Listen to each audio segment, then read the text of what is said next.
திமுக ஆட்சியில் சிறுமி முதல் பாட்டி வரை யாருக்கும் பாதுகாப்பு இல்லை என குற்றம் சாட்டியுள்ள அதிமுக பொதுச் செயலாளர் எடப்பாடி பழனிசாமி, அதிமுக ஆட்சி அமைந்த 3 மாதத்திற்குள் தமிழ்நாடு போதையில்லா மாநிலமாக மாற்றப்படும் என உறுதியளித்துள்ளார்.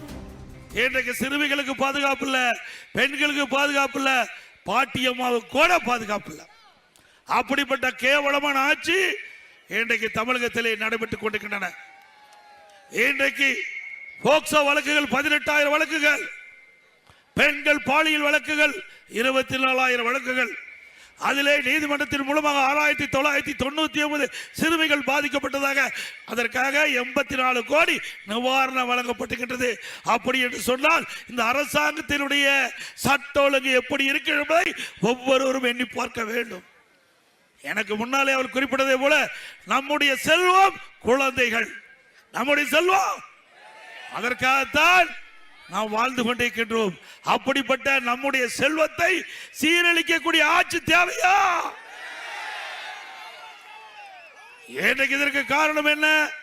கஞ்சா விற்பனை, போதைப் பொருள் பல வடிவத்தில் தமிழகத்திலே நடமாடிக்கொண்டிருக்கின்றன.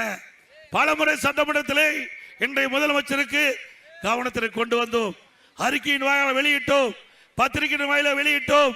மரியாதைக்குரிய பாட்டாளி மக்கள் கட்சி தலைவர் அவர்கள் குறிப்பிட்டார், எங்களுடைய கூட்டணியில் இருக்கின்ற கட்சி தலைவர்கள் குறிப்பிட்டார்கள். தமிழகத்திலே கஞ்சா விற்பனை அமோகமாக நடைபெற்றுக் கொண்டிருக்கிறது. இதனால் தமிழகம் போதைப் பொருள் நிறைந்த மாநிலமாக காட்சியளிக்கின்றது. இதை தடுத்து நிறுத்துங்கள் என்று பல முறை நாங்கள் சட்டமன்றத்திலையும் பேசினோம், அதே போல ஊடகத்திலையும் நாங்கள் கருத்துக்களை தெரிவித்தோம், அறிக்கை வாயிலாக வெளியிட்டோம். இன்றைய முதலமைச்சர் அதை பற்றி கண்டுகொள்ளவே இல்லை. ஏன் என்று சொன்னால் இந்த கஞ்சா விற்பனைக்கு துணை நிற்கின்றவர்கள் திராவிட முன்னேற்ற கழகத்தை சேர்ந்த நிர்வாகிகள். அதிமுக ஆட்சி அமைந்த உடனே 3 மாதத்தில் தமிழகத்தில் கஞ்சா என்ற போதைப் பொருள் முழுவதும் அறவாக ஒழிக்கப்படும்.